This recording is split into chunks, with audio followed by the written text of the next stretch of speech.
এখন প্রশ্ন একটাই উঠবে যে ভারতবর্ষে কি চিকিৎসা ব্যবস্থা অতটাই ভেঙে পড়েছে, এতটাই কি খারাপ যে তাকে বাইরে বিদেশে গিয়ে চোখের চিকিৎসা করাতে হয়? এটা কলকাতার যে যারা ডক্টরস রয়েছে তাদের ক্যাপাবিলিটি নিয়ে একটা প্রশ্ন উঠে যাচ্ছে। সে কারণেই তো হাইকোর্ট বললেন যে আপনি এসএসকেএমে গিয়ে আপনার চোখটা দেখিয়ে আসুন। যদি এসএসকেএমে না হয়, সেখানকার যিনি হেড অফ দ্য ডিপার্টমেন্ট রয়েছে তার দ্বারা যদি না হয়, তবে গিয়ে আপনি বাইরে যেতে পারবেন, সেটা আপনাকে সাদরে যেতে দেওয়া হবে, কিন্তু আপনাকে আগে এসএসকেএমে গিয়ে পরীক্ষা নিরীক্ষা করাতে হবে। তবে এছাড়াও আরও অনেক কোটি কোটি টাকা কিন্তু গোপনে কোথাও লুকিয়ে রাখা হয়েছে বলেই পুলিশ আধিকারিকেরাও মনে করছেন। নইলে আপনি একবার ভেবে দেখুন, এই কেষ্ট মণ্ডল এতদিন ধরে যে পরিমাণে দুর্নীতি চালালেন, বীরভূমে দাঁড়িয়ে এতগুলো ট্রাক বোঝাই করে নিয়ে আসছে যে পাথর, তারা যখন ট্যাক্সগুলো দিচ্ছেন গভর্নমেন্টে, সেই ট্যাক্সের পরিমাণ দিনে প্রায় 70 লক্ষ দিয়ে থাকতেন তৃণমূল সরকারের আমলে এই কেষ্টবাবুরা। কিন্তু বর্তমানে দাঁড়িয়ে সেই সেম বীরভূম থেকে, সেম গেট থেকে যখন ট্রাকগুলো পাস হচ্ছে, তখন ট্যাক্স বাবদ কিন্তু একেবারে রাজ্য সরকার প্রায় 3 কোটি ছুঁই কিন্তু একটা অ্যামাউন্ট পাচ্ছেন। এবার আপনি ভাবুন, প্রায় 2.5 কোটি টাকা, এই 2.5 কোটি করে প্রতিদিন কোথায় যেত? মাসে সেটা প্রায় 60 কোটি টাকার মতো হয়ে যাচ্ছে। নমস্কার, আমি মানিক মণ্ডল, আপনারা দেখছেন ভারতীয় বাঙালি ইউটিউব চ্যানেল। পশ্চিমবঙ্গের দুর্নীতি সম্পর্কে আপনারা নিশ্চিতভাবে ওয়াকিবহাল রয়েছেন। অন্তত সেই যে পার্থ চট্টোপাধ্যায়ের বান্ধবীর ফ্ল্যাট থেকে প্রায় 50 কোটি টাকার ওপরে যে টাকা উদ্ধার হয়েছিল সেটা আপনারা জানেন। আপনারা জানেন যে সেই বালু কিভাবে দুর্নীতি চালিয়েছেন। আপনারা এও জানেন যে কয়লা ভাইপো কিভাবে দুর্নীতি চালিয়েছেন। এছাড়াও পশ্চিমবঙ্গের যিনি সর্বময় কর্তা বলে পরিচিত, তিনি পর্যন্ত ছবি বিক্রির মধ্যে দিয়ে দুর্নীতি চালিয়েছেন, তার গান বিক্রির মধ্যে দিয়ে দুর্নীতি চালিয়েছেন, বই বিক্রি করেছেন। মানে দুর্নীতি কিন্তু এখানে প্রাতিষ্ঠানিক ওয়েতে হয়েছিল অতীতে, কিন্তু আজ সেগুলো আরও ক্রমশই রিভিল হচ্ছে, মানুষের কাছে অনেক কিছু স্পষ্ট হচ্ছে, ক্রমশই তারা দুর্নীতিগুলো সম্পর্কে জানতে পারছে। কোনো একজন নেতা কিছু বছর আগে, মানে 1 বছর হয়েছে বোধহয় সম্ভবত, 1 কোটি টাকার লটারি পেয়েছিলেন। কে বলুন তো? নামটা নিশ্চিতভাবে আপনাদের মুখে চলে এসেছে অলরেডি, কারণ উনি শুধু পশ্চিমবঙ্গে নয়, পুরো ভারতবর্ষে পরিচিত। যখন দাঁড়িয়ে উনি একেবারে পুলিশ কর্তাকে হুমকি দিয়েছেন প্রকাশ্যে সংবাদ মাধ্যমের সামনে, কখনো আবার কল রেকর্ডিংও ভাইরাল হয়েছে। ওয়ান অ্যান্ড অনলি কার কথা বলছি? সেই অনুব্রত মণ্ডলের কথা বলছি। এই অনুব্রত মণ্ডলের একটা ইতিহাস রয়েছে। অনেকে বলে থাকেন গরু পাচারের সঙ্গে উনি যুক্ত রয়েছেন। কয়লা, বালি, পাথর সর্বক্ষেত্রে উনি কিন্তু একটা বিরাট রকমের কাটমানি যে সিস্টেম সেটা চালু করেছিলেন। এবার আপনাদেরকে আজকেরই ঘটনা, কাউন্টিং মেশিন নিয়ে আনা হয়েছে, অনেকগুলো কাউন্টিং মেশিন। কি ঘটেছে? আসলে শুরুটা হয়েছে একজন বিজনেসম্যান, মানে যিনি পাথর ব্যবসায়ী বলে পরিচিত, সেই পাথর ব্যবসায়ী টুলু মণ্ডলের যে আত্মীয়, তার বাড়ি থেকে নাকি পয়সা উদ্ধার হয়েছে। এবার আপনারা হয়তো ভাবছেন যে টুলু মণ্ডল এর সঙ্গে আবার অনুব্রতর কী সম্পর্ক? হ্যাঁ, সম্পর্ক রয়েছে বলেই তার সম্পর্কে এতগুলো কথা বললাম। এই অনুব্রত মণ্ডলের রিলেটিভ হয়ে থাকেন এই টুলু মণ্ডল। এবার এই যে টুলু মণ্ডলের আত্মীয়, তিনি একজন গভর্নমেন্ট বাস ড্রাইভার, যিনি রিটায়ার করেছেন। অর্থাৎ আগে বাস চালাতেন এবং বর্তমানে দাঁড়িয়ে কিছুদিন আগে পর্যন্ত উনি কতগুলো গেটের দায়িত্ব ছিলেন। মানে এই যে পাথর বোঝাই ট্রাকগুলো হয়ে থাকে, সেইগুলোর থেকে ট্যাক্স নেওয়ার যে গেট থাকে, সেই গেট ক্রস করতে গেলে টাকা দিতে হয়, সেই টাকা তোলার দায়িত্বে ছিলেন এই টুলু মণ্ডলের আত্মীয়। এবার যখন সেখানকার স্থানীয় পুলিশ গোপন সূত্রে খবর পান, তখন দাঁড়িয়ে যখন সেখানে রেড করা হচ্ছে, দেখা যাচ্ছে যে কাউন্টিং মেশিন লেগেছে 5টা। একবার ভেবে দেখুন, আমি এখন যে ভিডিওটা করছি এই সময় পর্যন্তও কিন্তু টাকা গোনা শেষ হয়নি। আনুমানিক রকমভাবে একটা টাকা ধরে নেওয়া হয়েছে, ওই ধরুন সেখানে প্রায় 8 থেকে 10 কেজি সোনা পাওয়া গিয়েছে, এবং সেই যে কেজির সংখ্যা ওটা ক্রমশই বাড়ছে। আরও ক্যাশ যদি টাকার কথা বলি, 30 থেকে 32 কোটি টাকা ক্যাশ কিন্তু পাওয়া গিয়েছে। এবার আপনি ভাবছেন যে 30 কোটি টাকা, পশ্চিমবঙ্গে তো এটা খুব বেশি টাকা নয়, কারণ এখানে যে পরিমাণে দুর্নীতিগুলো হয় তার ফলস্বরূপ এই 30 কোটি টাকা কিন্তু একেবারে নস্যাৎ করে দেওয়ার মতনই। তবে এছাড়াও আরও অনেক কোটি কোটি টাকা কিন্তু গোপনে কোথাও লুকিয়ে রাখা হয়েছে বলেই পুলিশ আধিকারিকেরাও মনে করছেন। নইলে আপনি একবার ভেবে দেখুন, এই কেষ্ট মণ্ডল এতদিন ধরে যে পরিমাণে দুর্নীতি চালালেন, বীরভূমে দাঁড়িয়ে এতগুলো ট্রাক বোঝাই করে নিয়ে আসছে যে পাথর, তারা যখন ট্যাক্সগুলো দিচ্ছেন গভর্নমেন্টে, সেই ট্যাক্সের পরিমাণ দিনে প্রায় 70 লক্ষ দিয়ে থাকতেন তৃণমূল সরকারের আমলে এই কেষ্টবাবুরা। কিন্তু বর্তমানে দাঁড়িয়ে সেই সেম বীরভূম থেকে, সেম গেট থেকে যখন ট্রাকগুলো পাস হচ্ছে, তখন ট্যাক্স বাবদ কিন্তু একেবারে রাজ্য সরকার প্রায় 3 কোটি ছুঁই কিন্তু একটা অ্যামাউন্ট পাচ্ছেন। এবার আপনি ভাবুন, প্রায় 2.5 কোটি টাকা, এই 2.5 কোটি করে প্রতিদিন কোথায় যেত? মাসে সেটা প্রায় 60 কোটি টাকার মতো হয়ে যাচ্ছে। এত কোটি কোটি টাকা কোথায় গেল? তার মধ্যে মাত্র 30 কোটি উদ্ধার হয়েছে। তৃণমূল ক্ষমতায় রয়েছে প্রায় 15 বছর, আমরা যদি সেটাকে 5 বছরও ধরে নেই তবে তো 1000 কোটি ক্রস করে যাচ্ছে। একেবারে সাদা মাটা অঙ্কে আপনারা বুঝে যেতে পারবেন যে কী পরিমাণে দুর্নীতি চলেছে এই তৃণমূলীদের আমলে এবং কত পরিমাণে টাকা এখনও লুকানো রয়েছে। যে ভাতা দেবেন রাজ্য সরকার, সেই ভাতাগুলো খুবই সুচারুভাবে তারা কিন্তু প্রদান করতে পারবেন, নতুন প্রকল্প চালু করতে পারবেন। এই পয়সাগুলোকে যদি কোনো রকমভাবে উদ্ধার করার ব্যবস্থা করা হয়, যেটা অবশ্যই রাজ্য সরকার কনস্ট্যান্টলি করে যাচ্ছেন, এর জন্য তাদের সাধুবাদ তো দেওয়া উচিত। তবে বীরভূমে এখন শুধু টাকাই উদ্ধার হচ্ছে না, আজকেরই একটা খবর রয়েছে যে এই বীরভূম থেকে, মানে ওই নলহাটি বলে একটা পুলিশ স্টেশন রয়েছে, তার খুবই কাছাকাছি এরিয়াতে একটা পরিত্যক্ত বাড়িতে মজুদ ছিল প্রায় 800 কেজি নাইট্রেট। কোন নাইট্রেট সেটা আমি আর বলছি না, কারণ ইউটিউবের গাইডলাইন্স রয়েছে, সেগুলো কি কাজে ব্যবহৃত হয় আপনারা জানেন। এছাড়াও রয়েছে 1200+ কিন্তু যে স্টিক, কোন স্টিক সেটাও বলছি না আমি, মানে জিলেটিন স্টিক বলা হয়ে থাকে, সো সেইগুলো রয়েছে। এছাড়াও রয়েছেন ফিউজ কয়েল। তাহলে এইগুলো কিসে ব্যবহার করা হবে? সামনে যে কালী পুজো রয়েছে, সেখানকার পটকা ফাটানোর জন্য কি এগুলো রয়েছে? নিশ্চিতভাবে নয়। এখন অনেকেই বলছেন যে সামনে ছাত্র ভোট রয়েছে, ছাত্র সংসদ নির্বাচন, এছাড়াও মিউনিসিপ্যালিটিতে নির্বাচন হবে, পঞ্চায়েতে হবে, এবং সর্বোপরি 29 সালে লোকসভা রয়েছে। আগাম কি প্রস্তুতি চলছিল একটা, নাকি তৃণমূলীরা সামনে কোনো আবার সরকারে এসে তারা পঞ্চায়েত ভোট কন্ডাক্ট করবেন এবং সেই জিনিসপত্রগুলো তারা ব্যবহার করবে? সবটাই এখন একটা চক্রান্তের গন্ধও কিন্তু অনেকে পাচ্ছেন, কারণ এত পরিমাণে প্রায় 800 কেজি নাইট্রেট মানে কিন্তু এটা কিন্তু বিরাট বড় একটা বিস্ফোরণের পরিকল্পনাও হয়ে থাকতে পারে। এ নিয়েও অনেকে সংশয় প্রকাশ করছেন, সেটা যাচাই করবেন পুলিশেরা। আমরা আপাতত আমাদের প্রতিবেদনকে আরও এগিয়ে নিয়ে যাই। আপনারা চ্যানেলে নতুন হলে চ্যানেলটিকে কিন্তু সাবস্ক্রাইব করতে পারেন। আজ অভিষেক বন্দ্যোপাধ্যায় বড়ই বিপাকে পড়েছেন।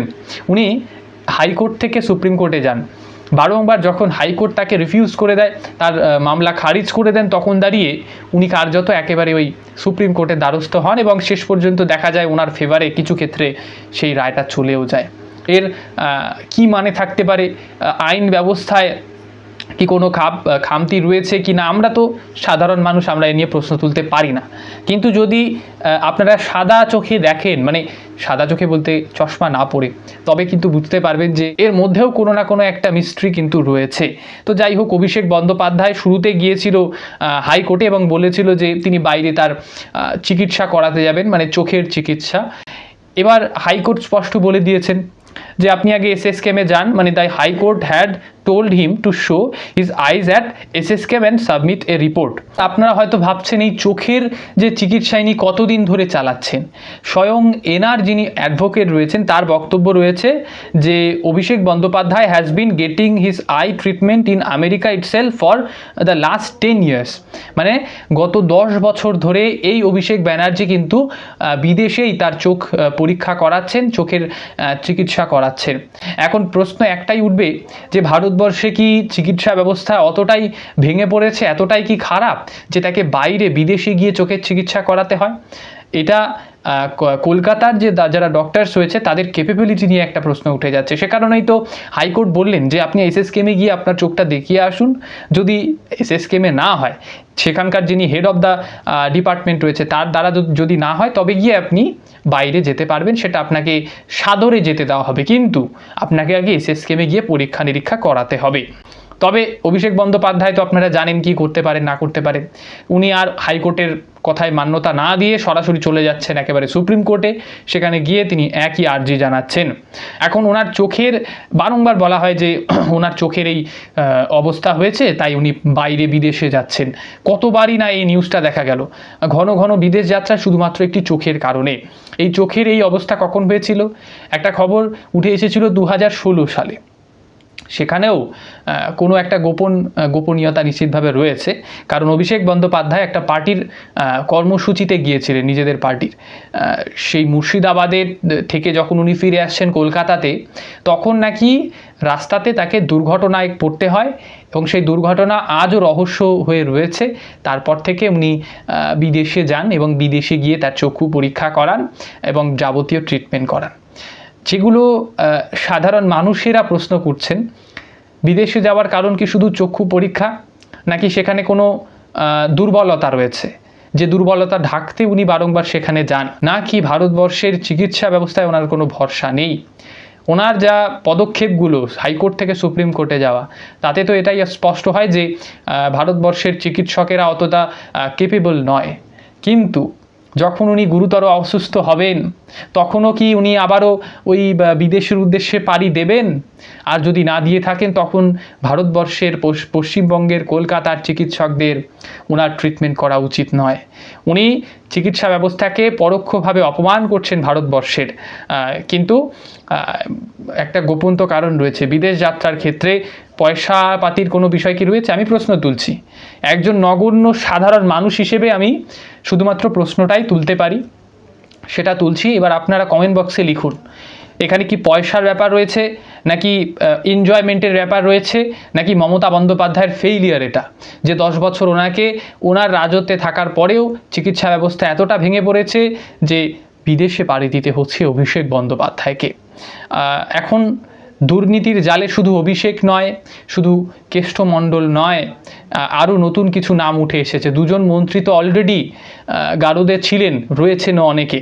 তো ইন্দ্রনীল যে ব্যক্তিটি রয়েছে, বিশাল গায়ক, সেই গায়ক কিন্তু এখন কার্যত এক্সটর্শন এবং গ্র্যাবিং, অর্থাৎ কাটমানি তো নিয়েছেন এবং জোরপূর্বক পয়সা তুলেছেন। কার কাছ থেকে তুলেছেন? একজন মিউনিসিপ্যালিটি কর্পোরেশনের কন্ট্রাক্টর রয়েছে, তাদের কাছ থেকে। আগেভাগে উনি অ্যান্টিসিপেটরি বেইলের কিন্তু জন্য আবেদন করেছেন, তবে কোর্ট কিন্তু সেটা নাকচ করে দিয়েছেন। এবার পুলিশের কাছে খালি সময়ের অপেক্ষা, পুলিশ তাকে যে অ্যারেস্টটা করবে সেটা খালি কিন্তু সময়ের অপেক্ষা। আর মিউনিসিপ্যালিটিতে যারা কন্ট্রাক্টর অভিযোগ করেছেন তার বিরুদ্ধে আমার ব্যক্তিগত মতামত, এই কন্ট্রাক্টরদের বিরুদ্ধেও অনেকগুলো তদন্ত কিন্তু বসানো উচিত। কারণ আপনারা জানেন, পশ্চিমবঙ্গে অদ্ভুত কারণে একটি রাস্তাকে বারংবার ভাঙা হয়। প্রথমত একটা পাইপ বসানোর ছলে সেই রাস্তা ভাঙানো হয়, ভাঙার পরে 2-4 মাস না যেতেই, মানে 1 মাসের মাথায় আবারও কোনো কারণ দেখিয়ে সেই রাস্তা ভেঙে আবারও সেখানে কিন্তু নতুন করে রাস্তা করা হয়। মানে একটা রাস্তাকে বারংবার করে কি প্রমাণ করতে চায় তারা? এটা কোনো সিন্ডিকেট রয়েছে, এতে কাটমানি ব্যবস্থা চলে, নাকি বিরাট বড় একটা সার্কেল রয়েছে, যে সার্কেলের মধ্যে মমতা বন্দ্যোপাধ্যায়, অভিষেক বন্দ্যোপাধ্যায়ও জড়িত ছিলেন কিনা এটাও তদন্ত করে দেখা উচিত। এই যে কেষ্টবাবু এতগুলো টাকা তুলতেন, আমরা তো এটা বিশ্বাস করতে পারবোই না যে সেই টাকা শুধুমাত্র কেষ্ট নিয়ে রাখতেন মমতা বন্দ্যোপাধ্যায় বা তার দলে তিনি কন্ট্রিবিউশন করতেন না। সবটাই কিন্তু এখন প্রশ্নের মুখে রয়েছে, কারণ এগুলো তদন্তের আওতাধীন হচ্ছে। সুতরাং আমরা শুধু প্রশ্নটাই তুলতে পারি, কোনো জাজমেন্টে যেতে পারি না। শুভেন্দু অধিকারী কিন্তু একটা ঘোষণা করেছেন এই কাটমানিকে কেন্দ্র করে। আসলে তিনি বলছেন আমরা একেবারে জিরো টলারেন্সের মধ্যে দিয়ে এগুলোকে ডিল করব, কারণ এটা আর মমতা বন্দ্যোপাধ্যায়ের শাসনকাল নেই, এখন সময় বদলেছে, তাই নিয়মকানুনও বদলাবে। এই যে কাটমানির ক্ষেত্রেও একটা টোল ফ্রি নাম্বার দেওয়া হয়েছে, সিন্ডিকেট, কার ট্যাক্স, অ্যালকোহল সবগুলোর ইন্ডিভিজুয়াল আলাদা আলাদা নাম্বার দেওয়া হয়েছে।